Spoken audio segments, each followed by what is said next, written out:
तन से हम क्या करते हैं और गुरु लेता नहीं, तुमको तुम्हारे पास ही दे देता है। जब तो साहब का ये सिद्धांत है कि शिष्य तो ऐसा चाहिए सब कुछ दे दे और गुरु तो ऐसा चाहिए कुछ नहीं ले। तो साहब के सिद्धांत के अनुसार गुरु सब कुछ ले लेता है और लेकर के फिर यानी तुम्हारे सुपुर्द ही कर देता है। लेकिन जब वो तुम्हारे सुपुर्द करता है तो उसमें वो एक कंडीशन लगाता है और उस कंडीशन को हम कितना निभा रहे हैं ये हमको देखना पड़ेगा। भाई मैंने आपको बताया कि यानी साहब का जीवन हमको जीना पड़ेगा। अगर जब तक हम जिएंगे नहीं जीवन को तब तक बात बनने वाली नहीं है हमारी।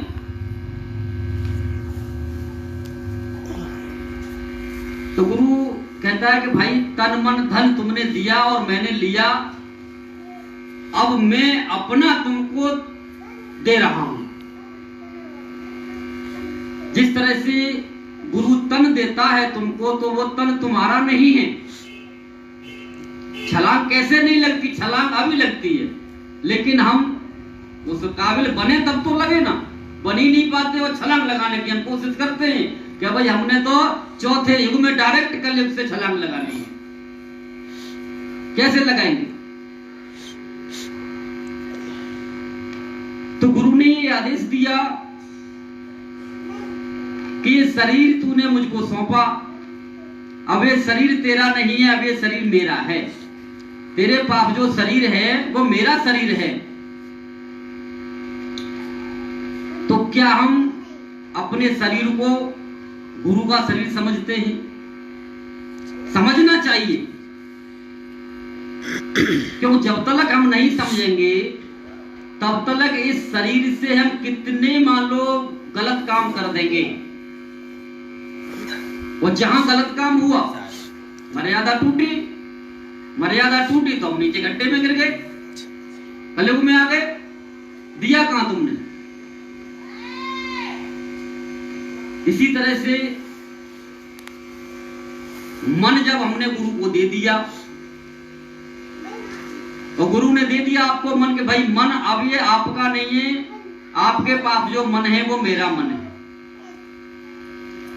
तो आपके मन में गलत विचार आ कैसे गए? कैसे आ गए? क्योंकि आपने दिया ही नहीं, आप देना ही नहीं आया, आप दे ही नहीं पाए।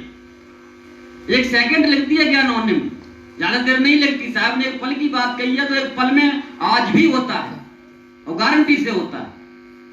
लेकिन कोई देना जाने तब ना, देना तो सीखो, वो दे के दिखाओ, वो लेके ले लो। तो मन में कभी कोई गलत विचार आ ही नहीं सकता, क्योंकि आपका जो मन है वो तो गुरु का मन हो गया और गुरु का मन तो निर्मल है। निर्मल है।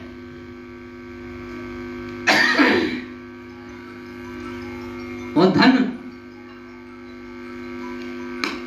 अब जो धन है ये मोटी मोटी ही बातें बता रहा हूं आपको मैं भी, क्योंकि मोटी बातें ही हम नहीं समझ पा रहे। तो बारीकी में अगर ले जाए तो बारीकी तो बहुत ही बड़ा मुश्किल खेल है, क्योंकि कम से कम मोटी बातें तो हम समझ लें। तो जो धन आपके पास है वो धन भी गुरु का ही है। तो आप उसको कहां खर्च कर रहे हो,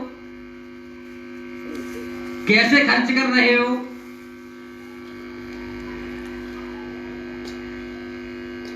तो ये तो आपको सोचना पड़ेगा, क्योंकि ये तो करने वाले जानते हैं कि कहां खर्च किया, कैसे खर्च किया। क्योंकि आपने वो पैसा उड़ा दिया गलत काम में, किसका था? वो तो गुरु का था। वो तुम्हारा था कब? वो एक बार भी तुमने ये नहीं सोचा कि इस पैसे को हम अपनी मान बढ़ाई के लिए, अपनी इंद्रियों की लोलुपता के लिए इस तरह से हम खर्च कर रहे हैं, इस तरह से हम उड़ा रहे हैं, तो इसका परिणाम क्या निकलेगा? तो वही परिणाम निकलेगा जो आज हमारे सामने है।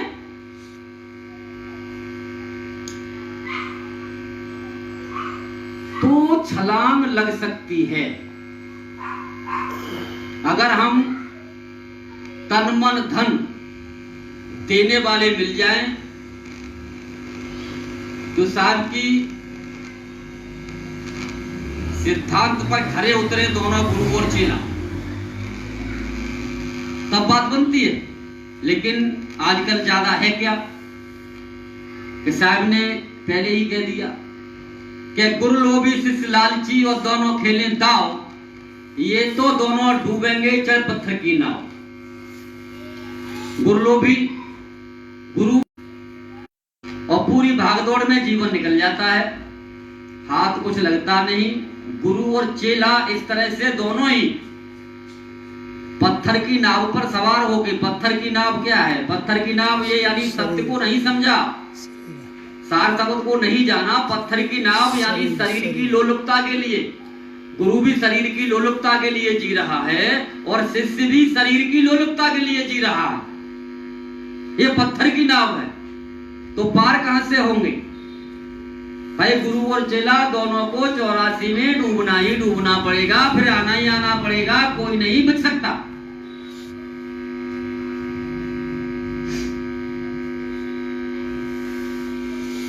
तो अगर हम डायरेक्ट छलांग लगाना चाहते हैं तो भाई हमको इस तरह से ये काम करना पड़ेगा, जिस तरह से राजा हरिश्चंद्र ने पूरा राजपाट दे दिया। राजपाट देने के बाद भी संकल्प जो किया था, अब एक बात मैं और बता दूं आपको, संकल्प की याद विश्वामित्र ने दिलाई और बार बार दिलाई। किसके लिए? अपने लिए। वो तो फिर देंगे सब कुछ, वो तो फिर उसको देंगे जनाने के बाद में, परीक्षा लेने के बाद में राजा हरिश्चंद्र को फिर देंगे सब कुछ। क्योंकि जहां भी संकल्प टूटता है मां धर्म हमारा चला जाता है।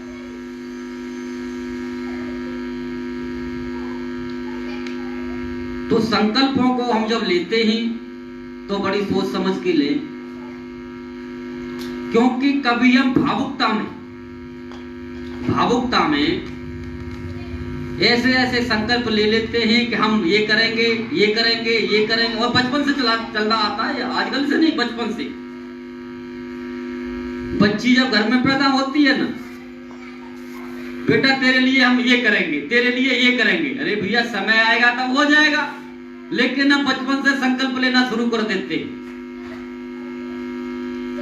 अगर संकल्प ले रहे हो तो संकल्पों को पूरा करने की ताकत रखो। अगर संकल्पों को ताकत नहीं है पूरा करने की, तो जिस तरह से जीवन चल रहा है वैसे चलने दो। क्योंकि आप संकल्पों के चक्कर में फंस जाएंगे।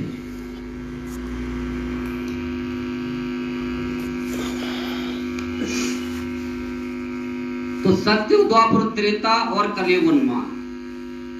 कलयुग तो है ही नहीं साहब ने, तो ये क्या, ये तो अनुमान चल रहा है।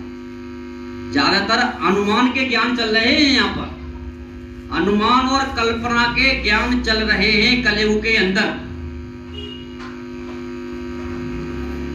तो अनुमान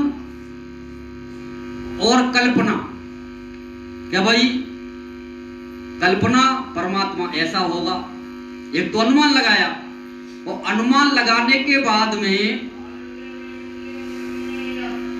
वो कल्पना में प्रकट हो गया। तो कलयुग में अनुमान और कल्पना के ही ज्ञान चल रहे हैं। लेकिन अगर हमने सत्य को जानना है, सार शब्द को जानना है, तो कोई ये खिलौना नहीं है। साहिब के सत्य सिद्धांत पर हमको चलना ही पड़ेगा। वो चलने का मतलब बार बार मेरा यही कहना है कि उस जीवन को आपको जीना पड़ेगा। क्यों कि जरा सा हमको ज्ञान हो जाए,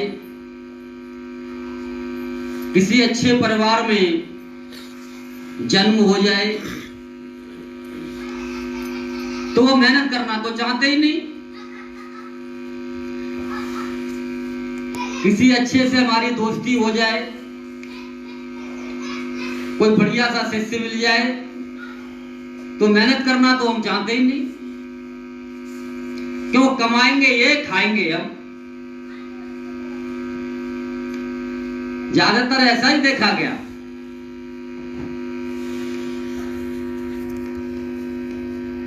लेकिन साहब ने तो अपने जीवन भर मेहनत करके खाया,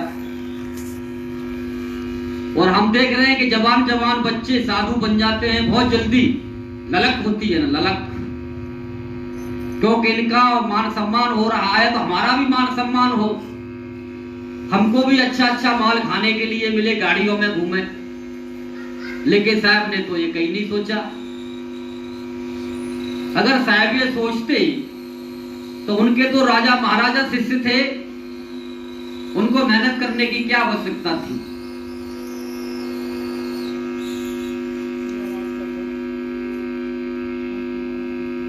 मेहनत करने की क्या आवश्यकता थी?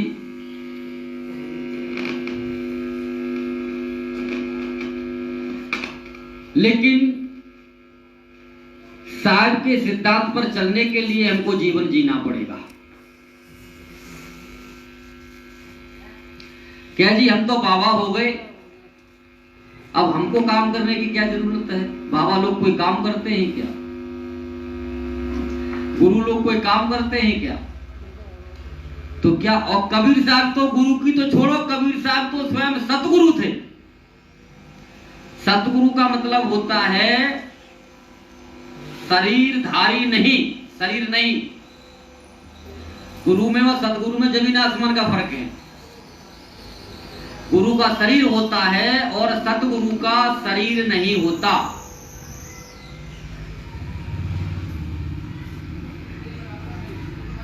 तो जब हमारे सतगुरु ने जीवन भर मेहनत करके खाया और खिलाया, और जो भी पैसा वगैरह आया वो सब जरूरतमंदों में बांट दिया करते थे। जैसे इधर से आया इधर चला गया, कभी इकट्ठा नहीं किया। तो साहब के जीवन के अनुसार हमको जीना पड़ेगा। जब हम जिएंगे तभी बात बनेगी। एक तो रास्ता देखो, ये सबसे साहब का सटीक और सच्चा रास्ता तो यह है सीधा, जिसमें साहब ने साफ कहा कि छूटे तो सीधे छूटे, एकदम सीधे, ना इधर जाना ना उधर जाना, एकदम सीधे। और धीरे धीरे हमको चलना है, धीरे धीरे बनना है, क्योंकि इस काम को सभी नहीं कर सकते, क्योंकि इतनी कुर्बानियां सबके बस की बात नहीं है। कोई बिरला ही होता है जो इतनी कुर्बानी दे सकता है। तो हम साहब के बताए हुए मार्ग पर कैसे चलें, कैसे हम आगे बढ़ें। तो जिस तरह से इस समय कलयुग चल रहा है, तो आप ये समझिए कलयुग कहते किसको है? कलयुग कहते किसको है? कलयुग नाम है कलह का। कलयुग कलह का नाम है, लड़ाई झगड़े का नाम है, असंतोष का नाम है। जिस तरह से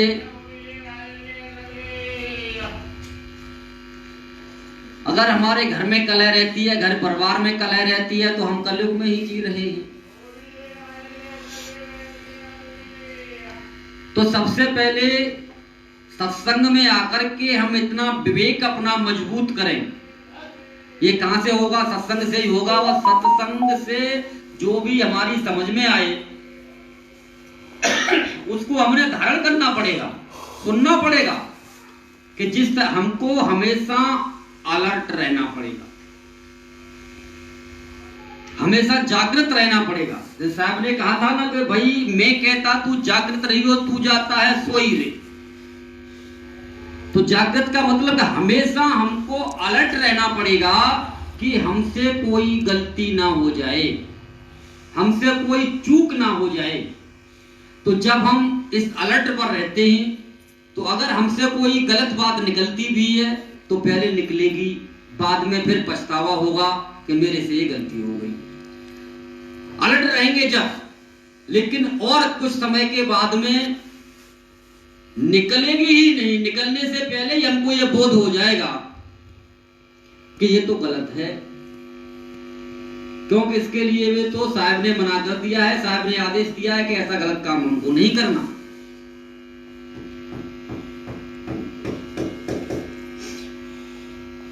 धीरे धीरे एक स्टेज वो आएगी कि आप पर कोई फर्क ही नहीं पड़ेगा।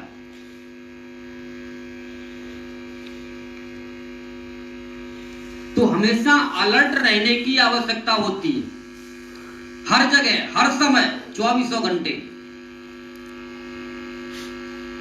फिर स्वप्न में भी आपको कोई गलत ख्याल आ नहीं सकता। स्वप्न भी आप कभी भी गलत नहीं देख सकते, इतने अलर्ट आप हो जाएंगे। लेकिन चलना तो पड़ेगा। लेकिन हम चले ही ना तो क्या होगा? भाई जानवरों की योनि से आए और जानवरों में फिर जाने की तैयारी कर लो, और कुछ होने वाला नहीं है।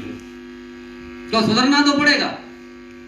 मनुष्य का जीवन सिर्फ सुधरने के लिए ही दिया जाता है। और हम देखते हैं कि जानवर तो सुधर जाते हैं, जानवरों को तो पढ़ा पढ़ा के सुधार लेते हैं, लेकिन मनुष्यों को पढ़ाते पढ़ाते सारा जीवन निकल जाता है, कई बार सुधरते ही नहीं।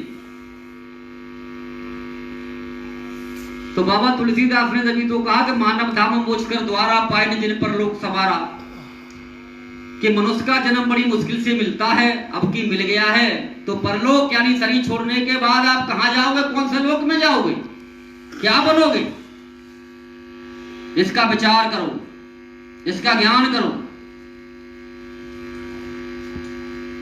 तो आप अलर्ट में आ जाएंगे। पकड़ पकड़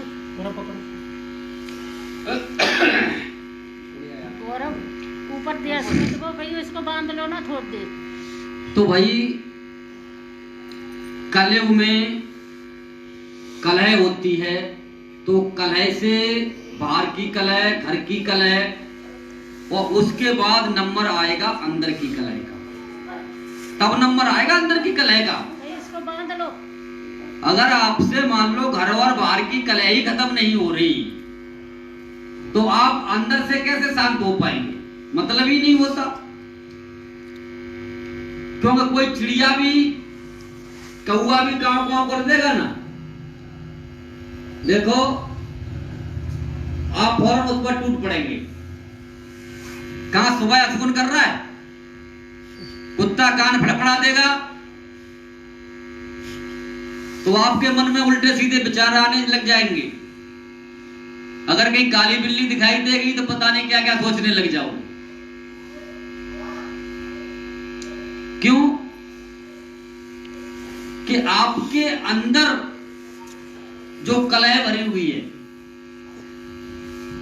वो बाहर प्रकट हो जाती है, तो बाहर पता नहीं हम क्या क्या सोचने लग जाते हैं। तो पहले हमने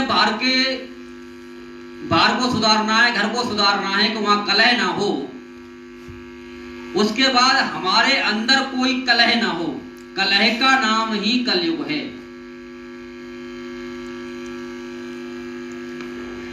और उसके बाद द्वापर युग आता है, तो द्वापर युग में मूर्ति पूजा बताई गई। तो कहा गया ना ध्यान मूलम गुरु मूर्ति। तो आखिरकार कौन से गुरु की मूर्ति का ध्यान करना चाहिए?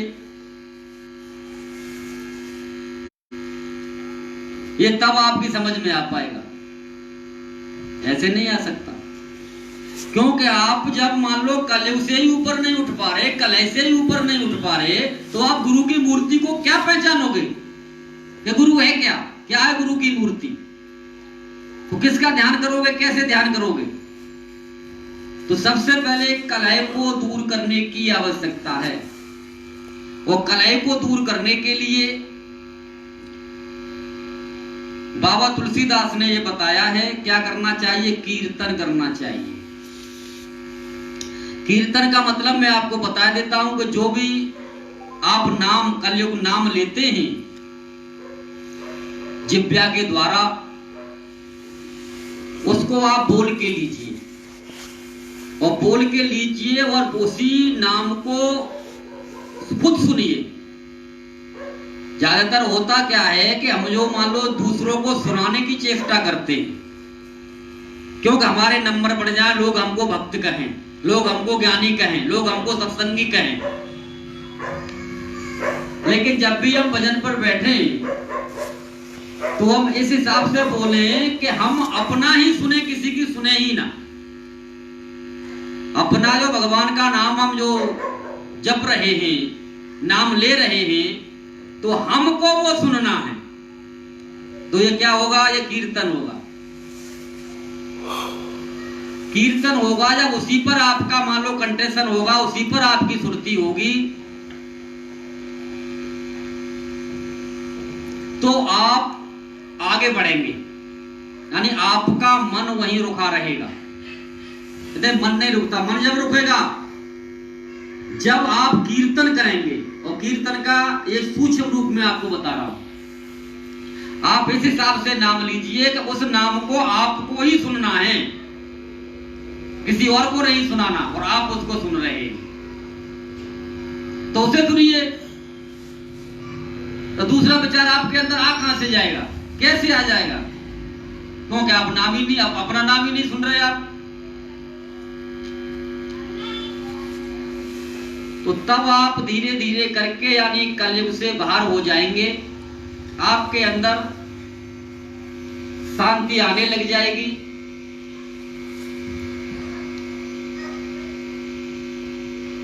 और बुरे विचार, अच्छे विचार, सारे विचार आपके हटने लग जाएंगे। जब तक ये विचार नहीं हटेंगे ना,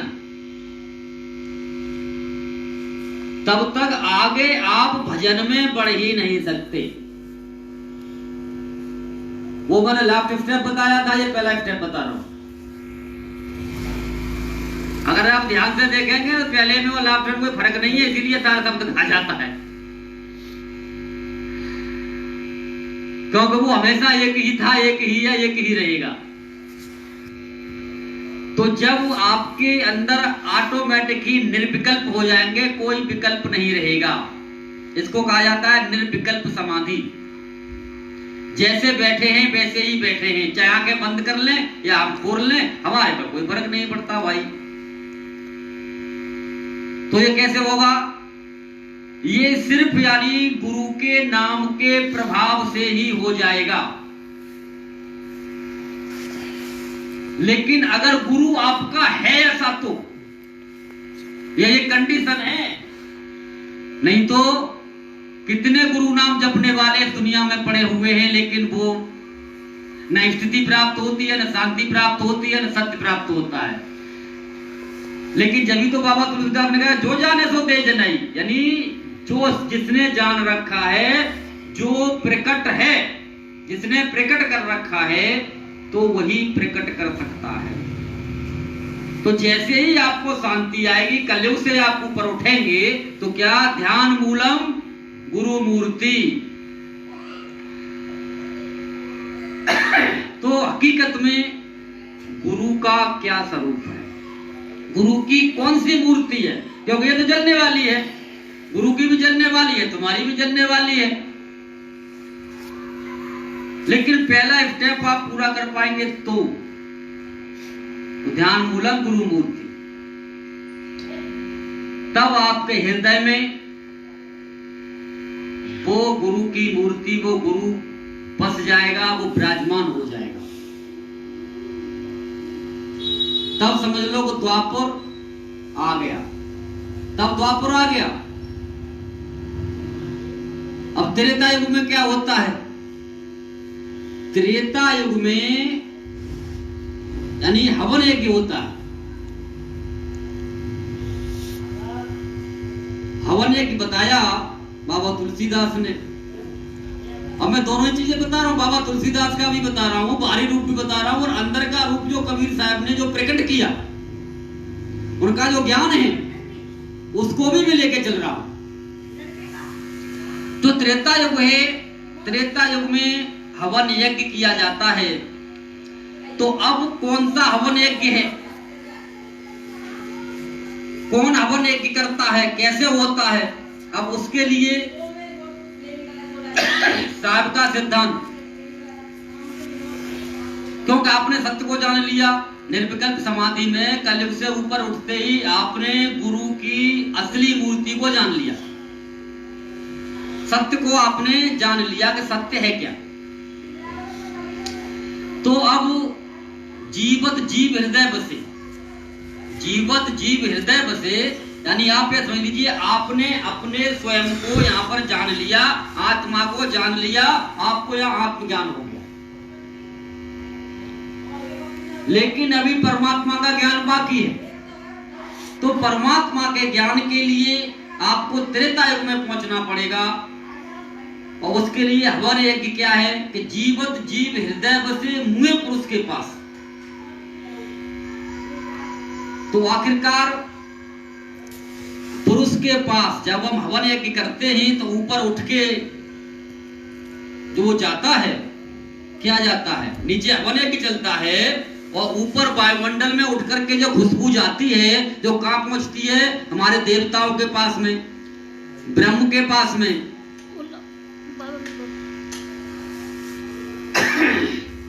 तो इसी तरह से हम स्वयं यहां से उठेंगे, यानी हमारी आत्मा जो यहाँ पर पड़ी हुई है नीचे खुद उठेगी, हम स्वयं उठेंगे और उठ करके हम कहां पहुंचेंगे? सीधे परमात्मा के पास। परमात्मा कौन है? वो पुरुष, जिसको सतपुरुष कहा गया है। तो अब वहां ले जाने वाला कौन है? अरे भाई वही तो ले जाएगा जो हमने प्रकट कर रखा। अगर प्रकट नहीं है तो आपको ले जा ही नहीं सकता। जो गुरु ने प्रकट ही नहीं कर रखा, जो वहां पहुंचा ही नहीं है, सतपुरुष से मिला ही नहीं है, तो वो कैसे आपको ले जाएगा? ले जाने वाला तो वही है। तो क्यों? वो जहां का रहने वाला है वहीं ले जाएगा। तो कहां का रहने वाला है? इसके लिए साहब ने साफ बताया, मंडल भीतर पुरुष विराजे, कुलभूति तहां अगम अपारा, ताकि चाह फिर गुरु गम माही, ज्ञान ग्रंथ से है न्यारा। साहब ने साफ कह दिया, कितने भी पढ़ लो, कितने भी पढ़ा लो, अब यहाँ पर किसी ग्रंथ की और पढ़ाई लिखाई की बात ही नहीं है। मोटे मोटे ग्रंथों को पढ़ते रहो और पढ़ाते रहो। यहाँ तो सिर्फ बात उसी की है जो पहुंचा हुआ है वही पहुंचा सकता है। क्यों? कि रास्ते में 3 ताले लगे हुए, अब उन 3 तालों को तोड़ेगा कौन, खोलेगा कौन? इनके तो बस की है नहीं। इसीलिए परम गुरु की आवश्यकता थी, है और हमेशा रहेगी। तो इस तरह से हम त्रेता युग में पहुंच करके हवन यज्ञ पूरा कर लेते हैं। तो सतयुग, द्वापर, त्रेता तीनों हो गए। अब रह जाता है लास्ट सतयुग। सतयुग में क्या है? मैंने बताया ना कि भाई जब हवन यज्ञ पूरा हो गया आपका तो निकल के बाहर। उसके बाद आपको कि मुझ में राम, तुझ में राम, सब में राम समाया, और सबसे कर लो प्रेम, जगत में कोई नहीं पराया। लेकिन अब पहला स्टेप हम पे आता नहीं, दूसरा हमारे पास हम कर नहीं पाए, और तीसरा हमको मिल नहीं पाया, और हम कहते चौथा मिल जाए। तो भाई इस तरह से बात करने वाली है नहीं। क्योंकि सच्चे गुरु की हमेशा कमी थी, कमी है, कमी रहेगी, लेकिन होते अवश्य हैं, होते अवश्य हैं, लेकिन बहुत कम होते हैं। और उनको इस तरह के शिष्य भी बहुत कम ही मिल पाते हैं, बहुत कम मिल पाते हैं। क्यों? कि साहब के वचन के अनुसार इस मर्यादा में चल नहीं पाते। जब मर्यादा में नहीं चल पाते तो टूट के भाग लेते हैं। पहले नंबर तो आना ही बड़ा मुश्किल होता है उनका, क्योंकि यार इतनी कंडीशन लगा दी तुमने, और ये कैसे संभव है? तो संभव असंभव को ही संभव साहब बनाते हैं। यही तो साहब का काम है। कैसे बनाते हैं? करत करत अभ्यास के जड़ मत हो ये सुजान, रसरियावत जात से सिल पर परत निशान। साहब ने कहा कि संभव कैसे नहीं है भाई, आपके लिए ही तो संभव है भाई। जिस तरह से एक जड़ वस्तु जो होती है, जब गांवों में पहले जो रस्सी से पानी खींचा जाता था कुएं में से, तो पत्थर का कुआं होता था और उसमें रस्सी से, जब रस्सी किसकी तिनकों की बनी हुई होती है, और उससे 6-6 इंची गड्ढे हो जाते थे, जैसे बार बार आने से। और तुम तो चेतन हो, तुम तो स्वयं चेतन हो। जब जड़ में इतनी पावर है तो तुम में कितनी पावर होगी? तुमने अपनी पावर को भूल चुके हो। उसी पावर को जागृत करने के लिए हमने सत्संग में जाना पड़ता है, गुरु से मिलना पड़ता है और गुरु के बताए हुए मार्ग पर चलना पड़ता है। तो साहब ने साफ कह दिया कि जड़ मत होत सुजान, यानी अभी तक आप अपने को शरीर समझ रहे थे, शरीर समझ रहे थे, और इस तरह से जब आप गुरु के बताए हुए मार्ग पर चलेंगे तो सुजान आप स्वयं को जान जाएंगे। जब स्वयं को जान गए सारा झंझट ही खत्म है। जितने भी पचड़े हैं सब इसीलिए किए जाते हैं कि आखिरकार हम हैं कौन, कहां से आए हैं, और यहां क्यों हम जीवन को खपा रहे हैं। और थोड़े समय के बाद न मालूम कब हमको जाना पड़ जाए तो जाएंगे कहां, ये समझ से परे के प्रश्न है। लेकिन गुरु के बताए हुए मार्ग पर जब हम चलेंगे तो हम स्वयं को जान जाएंगे, यानी स्वयं को इतना ज्ञान हो जाएगा कि फिर किसी ज्ञान की आवश्यकता रहेगी नहीं। स्वयं को जानने के बाद किसी ज्ञान की आवश्यकता फिर पड़ती ही नहीं, क्योंकि फिर आपको न कुछ बुरा लगता है न अच्छा लगता है। कई बार ये होता है, कुछ लोग कहते हैं कि साहब आपको बुरा लगता है, आप नाराज हो जाओगे। भाई जब उसको अगर मान लो अच्छा बुरा ही लगता है तो ज्ञान कहां है? मतलब ही नहीं होता।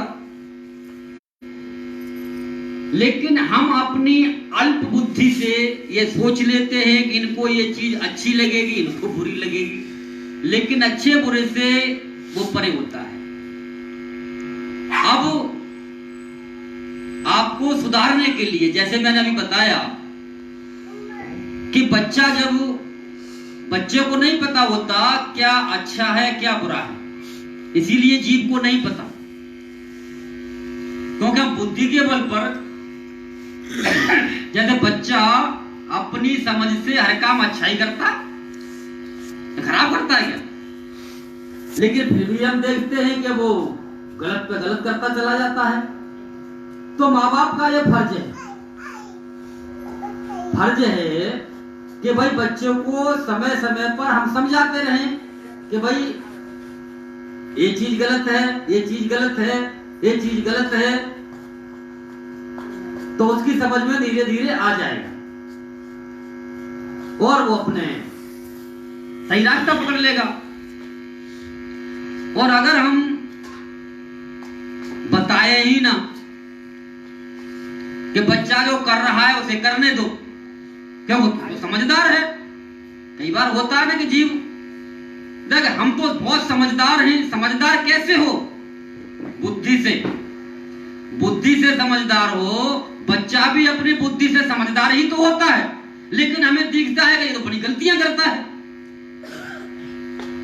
तो महाराज गुरु के लिए भी आप बच्चा हो तो उसे दिखाई देता है कि आप गलतियां कर रहे हैं, तो वो डांटेगा भी, समझाएगा भी, और एक दिन वो सही मार्ग पर ले आएगा।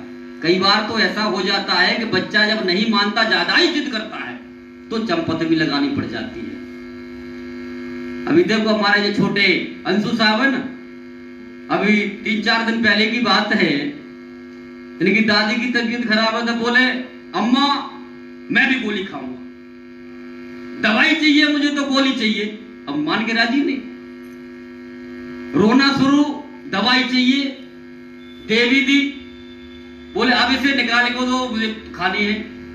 तो अब बताओगा अगर बच्चा दवा खा लेगा पड़ेगी तो क्या हाल होगा उसका? और जिद पर जिद तो क्या होगा? जब समझाने से बच्चा नहीं मानता तो चंपत तो लगानी पड़ेगी।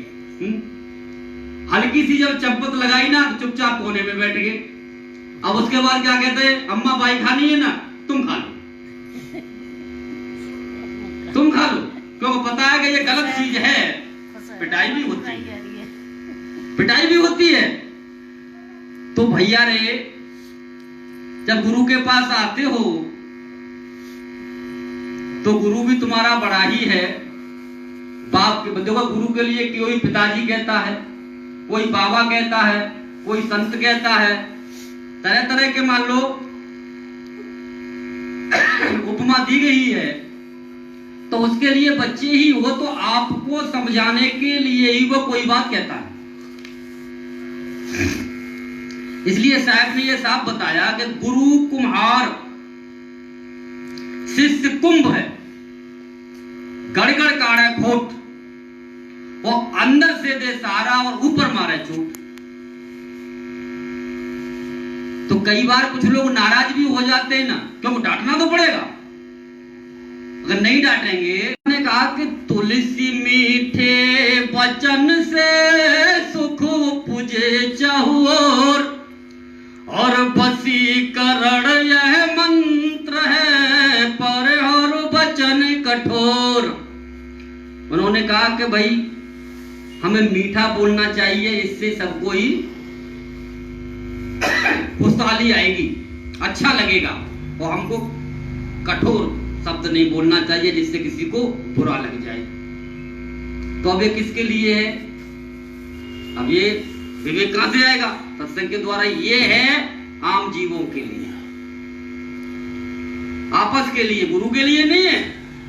गुरु के लिए तो बानी बाबा तुलसीदास ने ये कहा कि देखो 3 है, गुरु, वैद्य और मंत्री। गुरु, वैद्य और मंत्री, इन तीनों को चापलूस नहीं होना चाहिए, इनको मीठा नहीं होना चाहिए। अगर डॉक्टर वैद्य मान लो बुखार आ रहा है और वो कड़वी दवा न दे तो उससे कहो डॉक्टर साहब ऐसी दवा दे दो, मीठी सी दवा, तो मीठी दवा से क्या ठीक हो जाओगे? लेकिन उसे ठीक करना है और आपको ठीक होना है तो दवा कड़वी खानी ही पड़ेगी, और नहीं तो भाग जाओ। अब डॉक्टर में क्या फर्क पड़ रहा है भाई?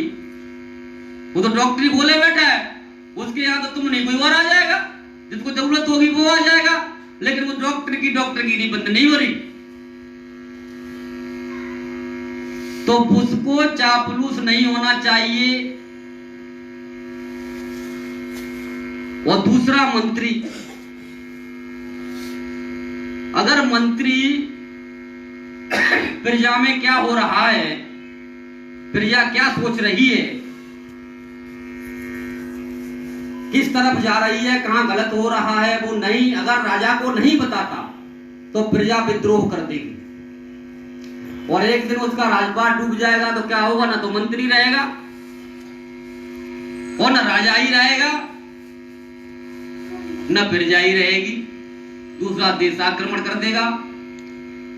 इसी तरह से अगर डॉक्टर मर्ज के मुताबिक दवा नहीं देता,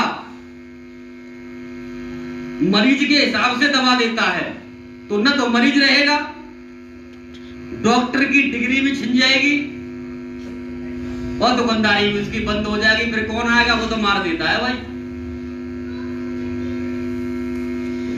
तो भाई इनको कड़क तो होना ही पड़ेगा अगर सच्चा है तो। अगर अपनी जेब भरनी है तो सारे काम चल रहे हैं और चलते ही रहेंगे। इसी तरह से गुरु को भी कड़क होना पड़ता है, अगर सच्चा गुरु है तो कड़क होगा। इसीलिए कबीर वाणी इतनी कड़क है कि लोगों के सीने में होकर पार हो जाती है इतनी कड़क। अभी मंदिर में जहां पे पूजा पाठ हो रही है, लाइन लगी हुई है और वहां जाके आप बोल दो कि पाथर पूजे हर मिले तो मैं पूजू, पहाड़ बात है चाकी भली पीस गाय संसार, सारी पर्दी उतर जाए 2 मिनट में, इतनी कड़क है। जब मस्जिद पे अजान हो रही है वहां जाके आप बोल दो कि कंकड़ पत्थर जोड़ के मस्जिद लई बनाया वो ताजल मुल्ला मांग दे के खुदा हुआ पैरा, तो 2 मिनट में सारी पंडिताई खत्म, सारी गुरुवाई खत्म। क्यों साहब क्यों बोल पाए? साहब इतनी कड़क और इतनी मान लो उससे क्यों डंके की चोट पर बोल पाए? क्योंकि साहब का शरीर ही नहीं था। मैं डंके की चोट पर कहता हूं क्योंकि उसमें आरे से काटो तो कटने वाले नहीं, जलाओ तो जलने वाले नहीं, जो मर्जी कर लो। लेकिन भैया रे यहाँ तो मिट्टी का शरीर लेके बैठे हैं, ज्ञान जरूर साहब का है लेकिन साहब कोई गुरु बन नहीं सकता। साहब ही थे, हैं और रहेंगे। हाँ, साहब का ज्ञान जरूर गुरु के अंदर आ सकता है और वो ज्ञान दूसरों के अंदर दे सकता है, काम वही कर सकता है लेकिन बन कोई नहीं सकता। क्योंकि जो गर्भ योनि से आया है शरीर उसका कच्चा है और साहब का इसीलिए कहा कि भाई हमको गुरु के पास पहुंच करके उस साहब को जानना है। कौन सा साहब? कि साहब सब कोई कहे मोह अंदेशो और साहब से परिचय नहीं बैठोगे किस ठौर। क्योंकि अगर साहब आपको नहीं मिला, परमात्मा आपको नहीं मिला, तो जब आप मरेंगे कहा अंत मतासो गता, जब मरोगे तो कहां जाओगे, कहां बैठोगे जाकर के, कैसे आपको मुझ होगा? तो यानी जो साहब का जो ज्ञान है गुरु के द्वारा हमको उस ज्ञान को जान लेना चाहिए कि साहब का ज्ञान वो है क्या ज्ञान, जिसके लिए हम सभी जिस समय मुर्दे को ले जाते हैं तो क्या कहते हैं, राम नाम सत्य है। जो वो राम नाम है जो निकल के चला गया वो सत्य था, तो मुर्दा है, जो मर्जी करते रहो उसका मिट्टी है। तो हमने उस सत्य को यहां रहते हुए ही जान लेना है और फिर वो सत्य कहां जाता है इसको भी समझ लेना है। तो सत्य नाम देखो नाम हमारा, यानी हम लोगों का नाम क्या है? सत्य नाम। सत्य नाम हमारा स्वयं का नाम है, सबका नाम है, सब सत्य नाम ही हैं, सब सत्य ही हैं क्योंकि सभी आत्म स्वरूप ही हैं, सब इसमें रहने वाले ही हैं। इसको जब हम जान लेते हैं तो पिता हमारा कौन है? एक ही पिता है। हम कहते हैं परमात्मा एक है, तो वो कौन है? वो सत्पुरुष है। वो सत्पुरुष है जो छुपा हुआ है, जो गुरु ने ढूंढ रखा है। तो ढूंढने का वो तरीका बता देता है तो आप भी उसको ढूंढ लेते हो। तो फिर कहां पहुंच जाते? दोनों फिर कहां रहते हैं? सत्यलोक में। सत्यनाम नाम है हमारा, सतपुरुष हमारा पिता है और सत्यलोक के हम रहने वाले हैं। और ये यहीं पर यानी भजन सत्संग करते हुए अपनी मर्यादा में जो चलते हैं, साहब के सिद्धांत को पकड़ के जो चलते हैं, उनको ये ज्ञान यहीं पर हो जाता है, फिर कहीं भागने दौड़ने की आवश्यकता नहीं होती। इसी को मुक्ति कहते हैं। चलो इसके साथ ही सत्संग को समाप्ति की तरफ ले चलते हैं। तो बोलो सतगुरुदेव की जय।